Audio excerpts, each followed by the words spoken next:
हर कठिनाइयों से अब तुझे आगे बढ़ना है, तू रुक नहीं अभी, तुझे तो और अभी पढ़ना है।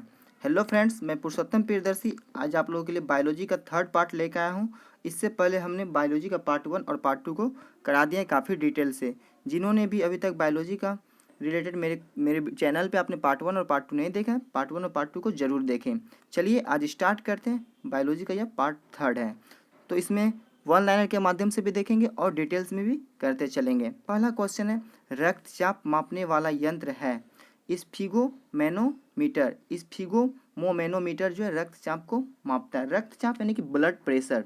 अब ब्लड प्रेशर होता है जो हम लोग के शरीर में 120/80, 120/80, 120 को सिस्टोलिक और 80 को डायसिस्टोलिक कहते हैं।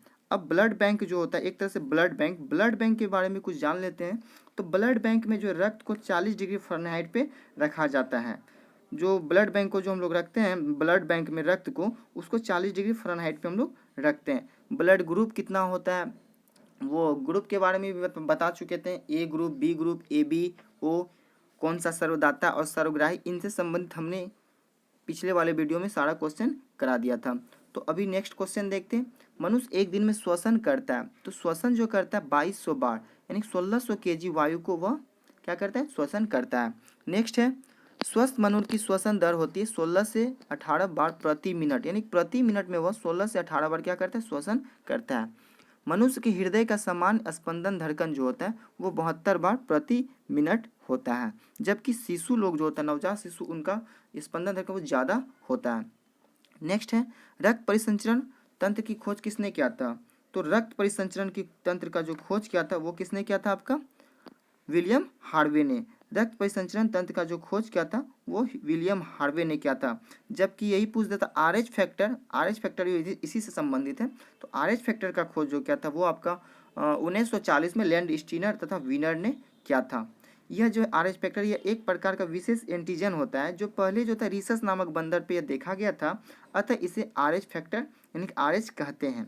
यानी कि कहने का मतलब आपके शरीर में अगर RH उपस्थित है तो आप पॉजिटिव हैं, तो RH आप में जो है कि पॉजिटिव है तो आपको RH प्लस कहा जाएगा, और नेगेटिव है तो RH माइनस कहा जाएगा। तो यानी कि दोनों का विपरीत कंडीशन दिया जाता है, सेम कंडीशन में नहीं। भारत में जो है कि 95% लोगों पर RH नेगेटिव ही पाया जाता है, RH पॉजिटिव ही पाया जाता है। भारत में आपका RH पॉजिटिव ज़्यादातर 95% लोगों में RH पॉजिटिव पाया जाता है।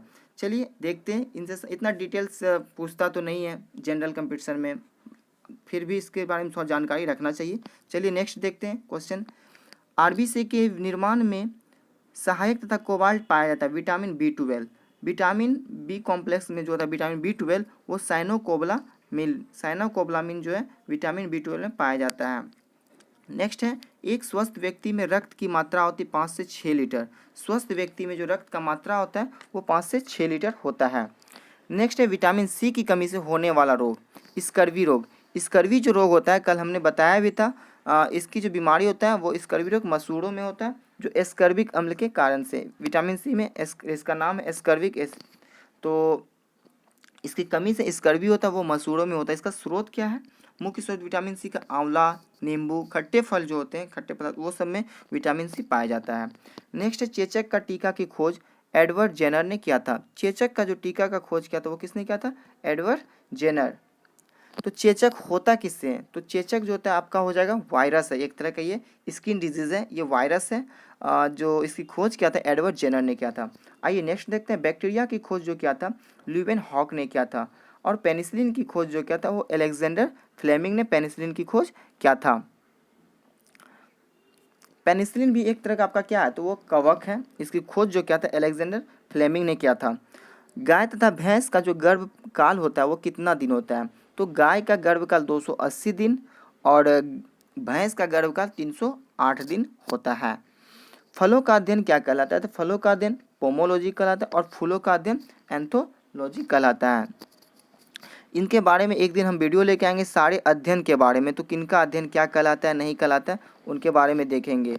ठीक है, तो चलिए अभी देखते हैं थोड़ा आगे, क्योंकि बहुत सारा क्वेश्चन वीडियो थोड़ा लॉन्ग हो जाता है। ग्वाइटर रोग से प्रभावित होने वाला अंग थायराइड ग्रंथि। ग्वाइटर रोग जिसे हम लोग घेंघा रोग भी कहते हैं, इनसे प्रभावित होने वाला जो अंग है वो थायराइड ग्रंथि है। सबसे बड़ा तथा सबसे छोटा फूल है, सबसे बड़ा फूल रेफोरेसिया और सबसे छोटा फूल उल्फिया। चलिए अध्ययन के बारे में थोड़ा देख ही लेते हैं। जैसे पक्षियों का अध्ययन क्या होता है, तो पक्षियों का अध्ययन ऑर्निथोलॉजी कहलाएगा, और त्वचा का अध्ययन बोलेंगे तो डर्मिटोलॉजी, और झाड़ियों का अंदर तो डेंडोलॉजी, और दांतों का अध्ययन ओडेंटोलॉजी, किडनी का अध्ययन तो नेफ्रोलॉजी, और कितना अध्ययन था, मच्छियों का अध्ययन क्या कहलाता है, इक्थोलॉजी। तो ये सारी अध्ययन है। और वनस्पतियों का अध्ययन आपका हो जाएगा विटीकल्चर के शायद अंतर्गत। विटीकल्चर तो अंगूरों का अध्ययन या वनस्पति के अंदर, एक बार आप लोग इसको हॉर्टिकल्चर आएगा वनस्पति में। हॉर्टिकल्चर जो है आपका किस में आ जाएगा, वनस्पति में। तो चलिए इनसे संबंधित एक वीडियो लाएंगे, आप लोग उसको जरूर देखिएगा।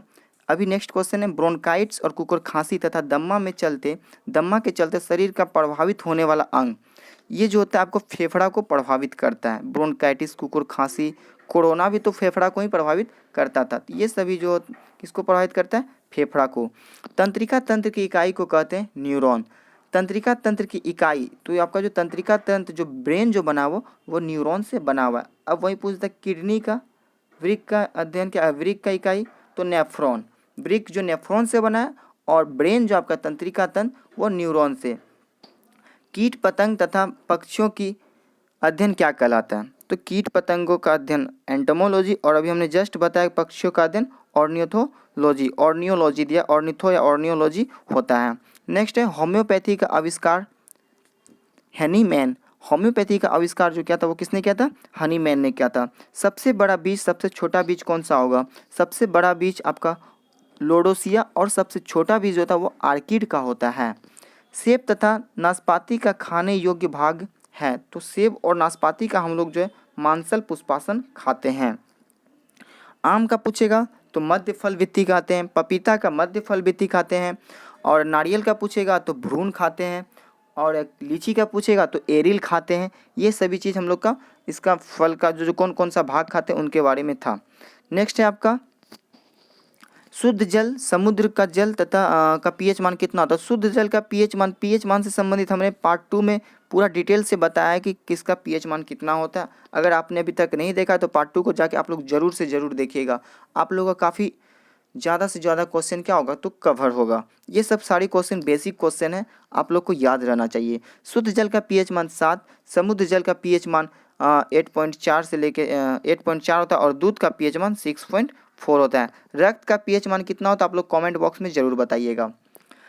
मलेरिया रोग से प्रभावित होने वाला अंग है आरबीसी तथा तिल्ली। अगर आपको मलेरिया होता है तो आरबीसी तथा तिल्ली होता है। मादा एनीफिलीज मच्छर एक होता है, उनके काटने से मलेरिया रोग होता है। बीसीजी का टीका लगाया जाता है टीबी रोग, क्षय रोग जिसको बोलते हैं, तो टीबी और क्षय रोग को बचाव के लिए तपेदिक रोग बोलते हैं जिसको, उनसे बचने के लिए किससे बीसीजी का टीका लगाते हैं। इसका फुल फॉर्म होता है बेसिलस कॉलमेटल ग्यूरिन। बीसीजी का फुल फॉर्म बेसिलस कॉलमेटल ग्यूरिन होता है। अब डीपीटी का टीका किस रोग से बचाव के लिए, तो डिप्थीरिया, टिटेनस और काली खांसी से बचने के लिए किसका टीका लगाते हैं, डीपीटी का टीका लगाते हैं। नेक्स्ट है लीची का खाने योग्य भाग। अभी हमने जस्ट बताया कि लीची का खाने योग्य भाग जो है वो एरिल है। नेक्स्ट क्वेश्चन है टाइफाइड, हैजा तथा पेचिस रोग से प्रभावित होता है तो आंत। टाइफाइड जो होता है वो, और हैजा और तथा पेचिस रोग ये सभी आंत को प्रभावित करता है। ये दूषित जल पीने से टाइफाइड, हैजा ये सब चीज़ होता है।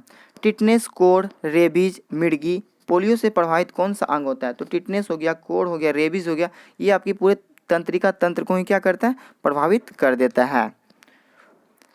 टिटनेस के टीका के लिए आपको डीपीटी का टीका लगाइए। उसके बाद है मानव शरीर की सबसे छोटी ग्रंथि पिट्यूटरी ग्रंथि। हाँ, यहाँ पे हमने बताया भी था, अगर आपके ऑप्शन में पिट्यूटरी ग्रंथि और पिनियल ग्रंथि भी रहे तो आपका best of the best answer होगा वो पिनियल ग्रंथि। अगर पिनियल ग्रंथि नहीं है तो दूसरा सबसे छोटी ग्रंथि होता है आपका पिट्यूटरी ग्रंथि। क्यों, तो पिट्यूटरी ग्रंथि जो है 0.6 ग्राम होता है और पिनियल ग्रंथि 0.1। तो इनसे आपका दोनों ऑप्शन रहे तो आपका आंसर होगा बेस्ट आंसर पिनियल ग्रंथि। जबकि सिर्फ आपका पूछेगा छोटी ग्रंथि तो पिट्यूटरी ग्रंथि, इसे ही मास्टर ग्रंथि कहते हैं। शरीर की सबसे मजबूत हड्डी कौन सा है, तो जबड़ा की हड्डी। जबड़ा की जो हड्डी है वो सबसे मजबूत हड्डी होता है। हमारे शरीर में जो कुल 206 हड्डी पाए जाते हैं। अब यहाँ पे नेक्स्ट क्वेश्चन है, शरीर की सबसे छोटी हड्डी स्टेपिस जो कहाँ पाए जाते हैं? कान में। और मांसपेशी भी सबसे छोटी कान में ही पाई जाती है। टोटल हमारे शरीर में 639 मांसपेशियाँ होता है। तभी हम लोग हड्डी पे देख लेते हैं थोड़ा। शरीर की सबसे छोटी हड्डी स्टेपिस होता है जो कान के पास है। शरीर की सबसे लंबी हड्डी फीमर, जिसे उड़ू अस्थि भी कहते हैं। शरीर में कुल हड्डी 206 और मनुष्य की खोपड़ी में हड्डियों की संख्या 8 होता है। तो बता दें, अगर खोपड़ी में पूछेगा तो 8 हड्डी, चेहरा पे 14 हड्डी, कान पे 6 हड्डी और 1 हड्डी हाइड बोन जिसे बोलते हैं। तो हमारे पूरे जो यहाँ से लेंगे गला से थोड़ा ऊपर और खोपड़ी, ये सब सारा लगा के तो आपका हो जाएगा टोटल 29 हड्डी। ठीक है। तो इसमें पूछेगा आपका ह्यूमरस, एक हड्डी होता है ह्यूमरस जो हाथ के ऊपरी भुजा में पाया जाता है। चलिए एक दिन हड्डी से संबंधित सारा क्वेश्चन को हम लोग एक वीडियो में बना के अच्छे से देखेंगे। तो अभी आगे देखते हैं नेक्स्ट क्वेश्चन। सर्वग्राही रुधिर वर्ग कहा जाता है किसको? सर्वग्राही रुधिर वर्ग, ये आपको AB को कहा जाता है। जो कि सर्वदाता की बात करता है तो O को कहा जाता है। ठीक है। सर्वग्राही मतलब सबसे वो रक्त ब्लड ले सकता है AB, और सबको वो दे सकता है कौन? तो O। रक्त के शुद्धिकरण का कार्य करता है कौन? फेफड़ा। रक्त को जो शुद्धिकरण का कार्य करता है फेफड़ा करता है। नेक्स्ट है थायराइड ग्रंथि, जिसे अवटु ग्रंथि पाया जाता है गला में। थायराइड ग्रंथि, अवटु ग्रंथि वो कहाँ पर है? गला में। यही थायराइड ग्रंथि जब डिस्टर्ब हो जाता है तो क्या बन जाता है आपका? एक ग्वाइटर बीमारी जैसे घेंघा रोग हो जाता है। तो आयोडीन की कमी से होता है घेंघा रोग। शरीर की समान ऐच्छिक क्रियाओं मतलब चलना, घूमना, बोलना, इसका नियंत्रण जो करता है कौन करता है? अनुमस्तिष्क यानी या सेरिब्रम करता है। ये सभी कौन नियंत्रित कौन करता है? सेरिब्रम। अनुमस्तिष्क जो आपका ब्रेन का पिछला भाग है। ब्रेन में 3 भाग, अग्र मस्तिष्क और आपका हो जाएगा अग्र मस्तिष्क था, और परम मस्तिष्क, और एक पीछे पार्श्व मस्तिष्क है।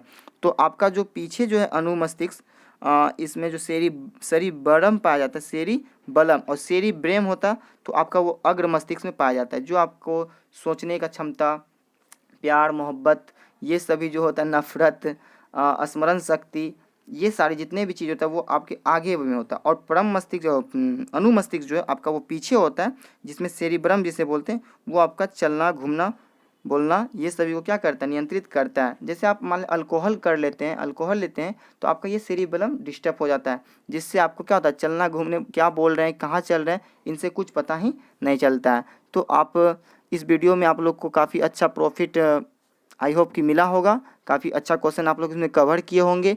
मिलते हैं इसका नेक्स्ट पार्ट 4 लेके।